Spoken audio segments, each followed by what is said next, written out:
बिस्मिल्लाहिर्रहमानिर्रहीम। अस्सलाम वालेकुम नाज़रीन, मैं मौलाना फैसल एडवोकेट और मैं अपने यूट्यूब चैनल के जरिए आपसे मुखातिब हूँ। नाज़रीन, पहली दरखास्त तो ये होगी कि वो अहबाब जिन्होंने चैनल सब्सक्राइब नहीं किया, मेहरबानी फरमाकर वो चैनल सब्सक्राइब कर लें ताकि आने वाली वीडियोस आसानी से आप तक पहुंचती रहें। नाज़रीन, आज की वीडियो में हम बात करेंगे पाकिस्तान मुस्लिम लीग नून को या PMLN को एक बड़ी कामयाबी मिली है इस्लामाबाद के हलकों के हवाले से। वो कामयाबी क्या है,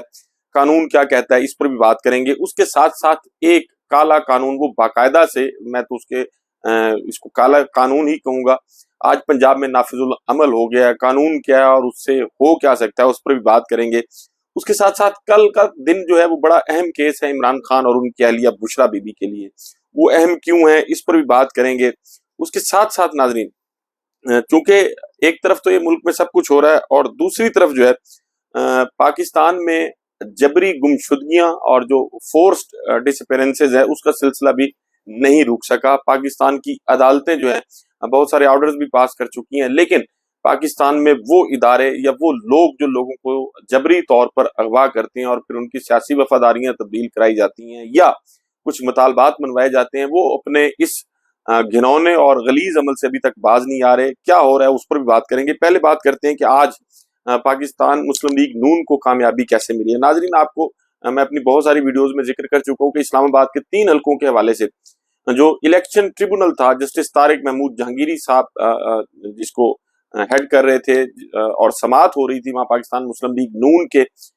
जो जीते हुए या जिताए हुए उम्मीदवार थे, तो उनके खिलाफ पाकिस्तान तहरीक इंसाफ के हिमायत याफ्ता लोगों ने पिटीशन फाइल की थी कि फॉर्म 47 जो है वो गलत है और धांधली की गई है। फॉर्म 45 के मुताबिक रिजल्ट जो है वो मुरतब नहीं किए गए। तो दौरान समाअत बड़े सख्त किस्म के रिमार्क्स भी तारिक महमूद जहांगीरी साहब की जानिब से आए थे और फिर उन्होंने फॉर्म 45 की मुसद्दका कॉपीज जो हैं वो भी पेश करने का हुक्म दिया था इलेक्शन कमीशन ऑफ पाकिस्तान को भी और उसके साथ साथ जो वहां से PMLN के जीते हुए लोग थे उनको भी। एक तो पहले वो वीडियोस और प्रेस कॉन्फ्रेंसेस जिसमें ये कहा जाता था कि ये फॉर्म 45 हमारे पास मौजूद है और जब कोई अथॉरिटी या कोई ट्रिब्यूनल हमें बुलाएगा तो ये फॉर्म 45 हम वहां पेश कर देंगे, लेकिन वहां पेश करने की बजाय इन्होंने अदालत जाकर सहारा लेने की कोशिश की और फिर जब वहां से भी बात नहीं बनी तो फिर एक मुतनाज़ा आर्डिनेंस जो है इलेक्शन तरमीमी आर्डिनेंस जो है वो जारी कर दिया गया और उसके पीछे छुपने की कोशिश की गई ताकि ये बदमाशी जो है इसको किसी तरीके से छुपाया जा सके। और जब उसको भी चैलेंज कर दिया गया और देखा कि अब काम खराब होने जा रहा है तो फिर इलेक्शन कमीशन ऑफ पाकिस्तान ने उसमें दरखास्तें दायर की गई जिसमें PMLN के जो लोग थे उन्होंने कहा कि जी ये ट्रिब्यूनल जो है इसको तब्दील किया जाए और इसकी बजाय जो है वो किसी दीगर ट्रिब्यूनल के पास ये केसेस जो है वो भेजे जाए। इस पर समाअत मुकम्मल होने के बाद इलेक्शन कमीशन ऑफ पाकिस्तान ने फैसला महफूज कर लिया था और अब से थोड़ी देर पहले अनाउंस कर दिया गया है वो दरखास्तें मंजूर कर ली गई हैं और अब ये अपीलें जो है वो तारिक महमूद जहांगीरी साहब से किसी दूसरे ट्रिब्यूनल में मुंतकिल करने का इलेक्शन कमीशन ऑफ पाकिस्तान ने हुक्म दे दिया है। दूसरे लफ्जों में इलेक्शन कमीशन ऑफ पाकिस्तान की जानिब से ये एतराज उठाया गया है या इस बात का मैं समझता हूँ कि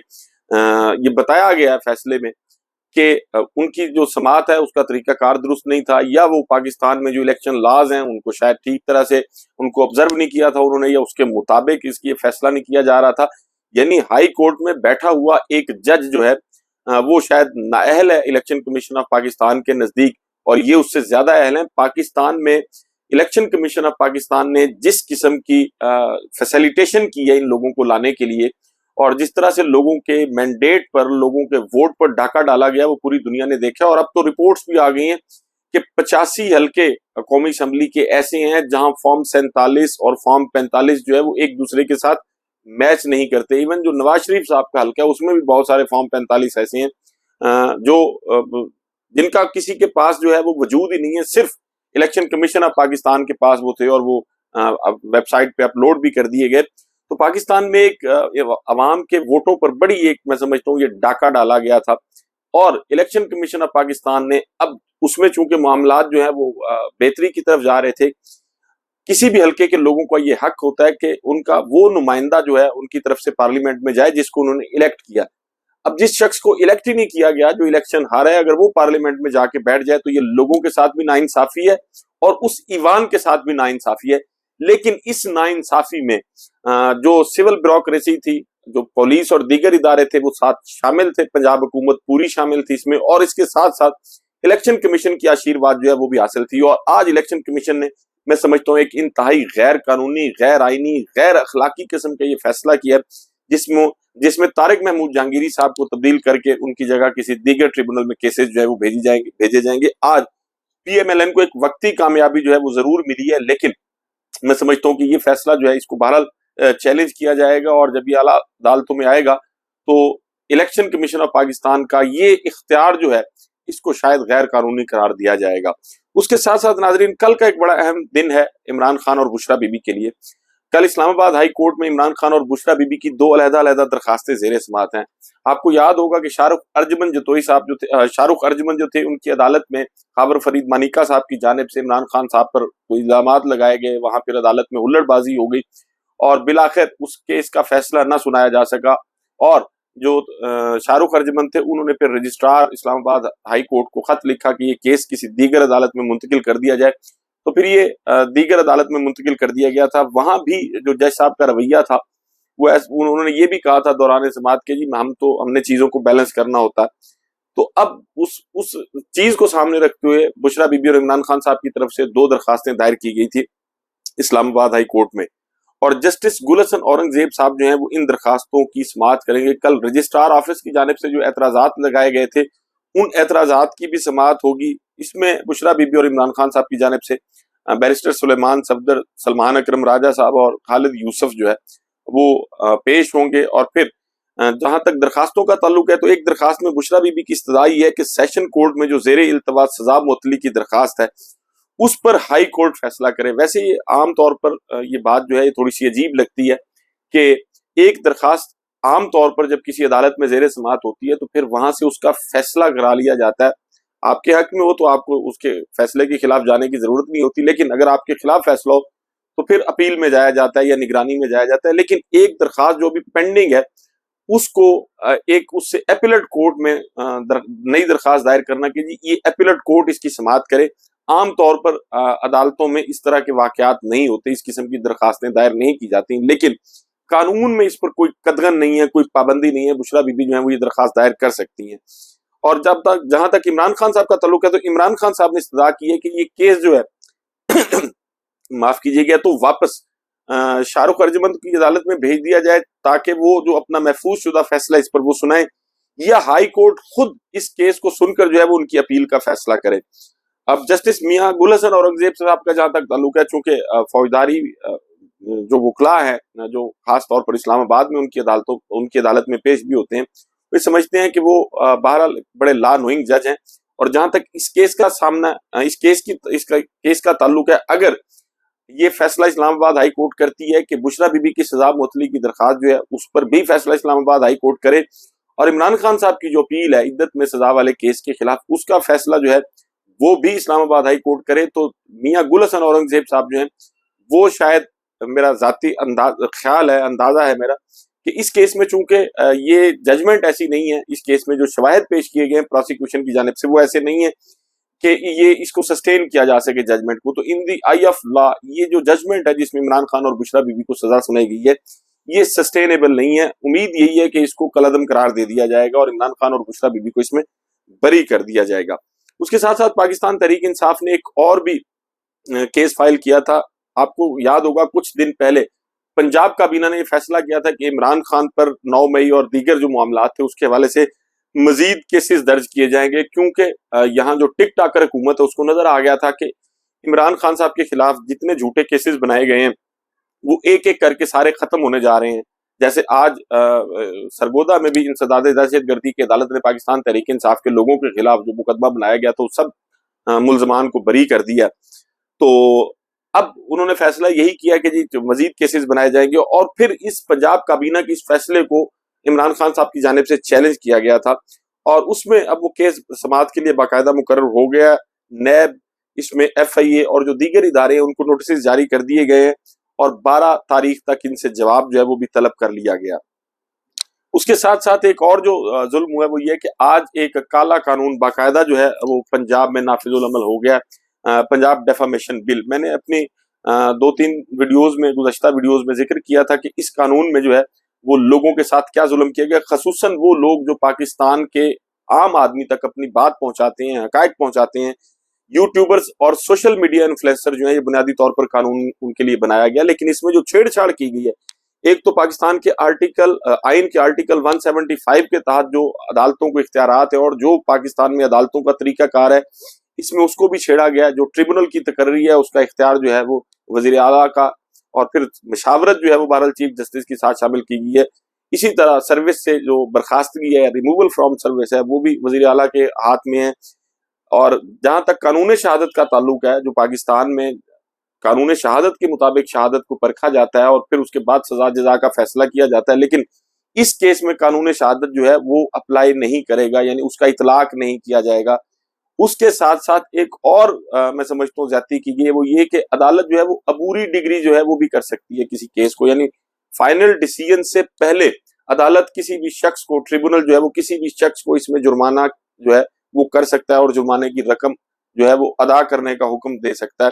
इसी तरह और भी इसमें बहुत सारी चीजें हैं। और फिर ये भी कहा गया है कि लोगों को तो जो है इस पे कमेंट नहीं किया जाएगा अदालती कार्रवाई पे, इस जो ट्रिब्यूनल की कार्रवाई होगी, किसी गवाह के बारे में, किसी कंप्लेनेंट के बारे में, वकला के बारे में, और जो ट्रिब्यूनल को हेड कर रहे होंगे, जज होंगे, उनके बारे में बात नहीं की। तो पाकिस्तान के जो आइन है, मैं समझता हूँ उस आइन में दिए गए बुनियादी हकूक को इस डेफामेशन बिल जो है इसने रौंद के रख दिया। और पाकिस्तान पीपल्स पार्टी जो है उसने अपनी रिवायती मुनाफकत से काम लिया है। विकेट के दोनों तरफ खेलने की पाकिस्तान पीपल्स पार्टी की पॉलिसी नजर आ रही है गुज़श्ता 2 साल में। एक तरफ कहते हैं कि जी हम हुकूमत में शामिल नहीं होंगे, दूसरी तरफ गवर्नर पाकिस्तान पीपल्स पार्टी के बैठे हैं, और फिर चेयरमैन सेनेट और बाकी जो होते हैं, आईनी होते हैं, उनमें पूरा पूरा हिस्सा है। लेकिन लोगों को ये तासुर देने की कोशिश की जाती है कि अब जो है वो, चूंकि हम तो हुकूमत का हिस्सा नहीं है, आप गवर्नर आपके बैठे हैं, वोट आपका देते हैं, वोट आप एतमाद का देते हैं वजीर आजम पाकिस्तान को, तो फिर ये कहना कि जी हम हुकूमत में शामिल नहीं है। और फिर इस केस में जिसमें ये आज जिसमें कानून पंजाब में नाफिजुल अमल हुआ है, इसमें भी पाकिस्तान पीपल्स पार्टी ने जानबूझकर जो गवर्नर थे उनको छुट्टी पर भेज दिया, ताकि जो कायम मकाम गवर्नर के तौर पर स्पीकर होंगे वो इस पर दस्तखत कर देंगे। तो बाकायदा दस्तखत होने के बाद इसका जो गजट है वो भी हो गया और आज से पंजाब में ये नाफिजुल अमल भी हो गया है। तो मैं समझता हूँ पाकिस्तान पीपल्स पार्टी ने ये अपने पांव पर कुल्हाड़ी मारी है। वैसे पाकिस्तान पीपल्स पार्टी जो है अब वो देखा जाए तो सिंध तक महदूद होकर रह गई है। पंजाब में चंद जगहों पर पाकिस्तान पीपल्स पार्टी कामयाब होती है, लेकिन जब इस किस्म की सियासत की जाएगी, जब दोगली सियासत की जाएगी, जब मुनाफकत वाली पॉलिसी इख्तियार की जाएगी, विकेट के दोनों तरफ खेल कर लोगों को ये कोशिश और तासुर कायम करने की कोशिश की जाएगी कि जी हम तो लोगों के साथ हैं, और फिर दूसरी तरफ जो है वो तमाम तर मराहत वो भी ली जाएंगी और लोगों को जो है रगड़ा लगाने वाले जो तमाम तर इकदाम हैं उनमें हुकूमत की हिमायत भी की जाएगी। तो फिर आने वाला इलेक्शन जो है वो लगता है कि वो रही सही जो इज्जत सादात है, शायद वो भी पाकिस्तान पीपल्स पार्टी की चली जाएगी। जहां तक काजी फैज ईसा साहब का ताल्लुक है, काजी फैज ईसा साहब एक तरफ तो बहरहाल ये बात की जाती है कि जी आइन के मुहाफिज है, लेकिन सिविलियन का जो मिलिट्री कोर्ट्स में ट्रायल वाला मामला है उसकी अपील को 9 महीने हो गए। अक्टूबर में फैसला हुआ था, लेकिन 9 महीने में अभी तक ये फैसला नहीं किया गया। अपील अब तक सुप्रीम कोर्ट ऑफ पाकिस्तान में जेर समाअत है। 84 लोग जो है वो इस वक्त जेर हिरासत हैं, मिलिट्री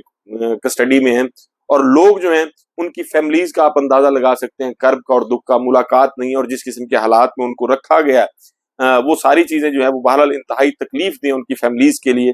लेकिन काजी फैज ईसा साहब की जो तरजीहात हैं खुदा बेहतर जानता है कि वो क्या हैं। उनकी तरजीहात हमें वैसे नजर आ रही हैं। पाकिस्तान में जो अहम केसेस थे उनमें जो कुछ किया गया वो सबके सामने है। बल्ले वाला केस जो है इसी सुप्रीम कोर्ट ऑफ पाकिस्तान ने, मैं समझता हूँ, ऐसा कट्टा खोल दिया है जिसको बांधना शायद मुश्किल होगा। और दूसरी तरफ पाकिस्तान के जो रियासती इदारे हैं, शिबली फराज साहब अपोजिशन लीडर हैं, पाकिस्तान तहरीक इंसाफ से उनका ताल्लुक है, उनके घर हैवी मशीनरी के साथ धावा बोला गया है। उमर यूब जो सेक्रेटरी जनरल है पाकिस्तान तहरीक इंसाफ के, उनको पुलिस ने अदालत के अंदर जाने से रोक दिया है। इमरान रियाज साहब जो है उनको हज पर जाने से रोका जा रहा है। कभी उनका नाम एग्जिट कंट्रोल लिस्ट में डाल दिया जाता है, कभी उनका नाम पासपोर्ट कंट्रोल लिस्ट में डाल दिया जाता है, कभी उनका नाम स्टॉप लिस्ट में डाल दिया जाता है। अदालत के अहकामात के बावजूद, खैर वो अदालती अहकामात भी ऐसे थे, पाकिस्तान शायद दुनिया में कहीं आज तक ऐसे अहकामात जारी नहीं किए गए होंगे अदालत की जानिब से कि जिस शख्स के खिलाफ आप दादरसी के लिए आ रहे हैं कि जी इस शख्स का ये फैसला गलत है, मुझे मुल्क से बाहर जाने से रोकने वाला, तो फिर उसी की डिस्क्रिशन पे छोड़ दिया जाए। तो अदालतों के मामलात अपनी जगह पे, लेकिन पाकिस्तान के रियासती इदारे जो हैं वो भी कानून शिकनी करने में किसी से पीछे नजर नहीं आ रहे। اور پاکستان میں جہاں تک جبری گمشدگیوں کا تعلق ہے، آپ کو پتہ ہے 25 مئی 2022 کے بعد یہ سلسلہ شروع ہوا تھا، اور پھر پاکستان میں پاکستان تحریک انصاف سے تعلق رکھنے والے بہت سارے لوگوں کو اغوا کیا گیا تھا۔ اب جو سوشل میڈیا کو لیڈ کرتے ہیں پاکستان تحریک انصاف کے اظہر مشفانی صاحب، ان کے 2 بھائیوں کو اغوا کر لیا گیا آج سے 5 دن پہلے، اور اب تک ان کا کوئی پتہ نہیں چل سکا کہ وہ کہاں ہیں۔ اسی طرح شہباز گل صاحب کے بھائی جو ہیں، ان کا بھی سیاست سے کوئی تعلق نہیں ہے، ان کے متعلق بھی یہ خبر آئی ہے کہ رات 1-1:30 بجے کے قریب جو ہے وہ نقاب پوش اور سفید پارچات میں لوگ آئے گھر جو مسلح تھے، اور ان کے بھائی کو بھی اغوا کر لیا گیا، اور پھر وہ لوگ جنہوں نے اس سارے معاملات پہ اس قانون شکنی اور آئین شکنی پر جواب طلبی کرنی ہوتی ہے، وہ خود اس آئین شکنی اور قانون شکنی میں ان اداروں کے یا ان افراد کے جو ہے وہ ہم نوالا اور ہم پیالہ نظر آتے ہیں۔ ناظرین، پاکستان میں یہ صورتحال انتہائی افسوسناک ہے۔ پاکستان کے ریاستی ادارے کسی آئین اور قانون کو نہ مانتے ہوئے پاکستان تحریک انصاف کے خلاف جو ہے وہ بھرپور آپریشن جاری رکھے ہوئے ہیں، اور عدالتوں کو اس کا نوٹس لینا چاہیے تھا، لیکن عدالتوں کی جانب سے اس کا نوٹس نہ لیا جانا بھی انتہائی افسوسناک ہے۔ آپ سے ملاقات ہوگی اگلی ویڈیو میں۔ اپنا اور اپنے ارد گرد کے لوگوں کا بہت خیال رکھیے گا۔ اللہ حافظ۔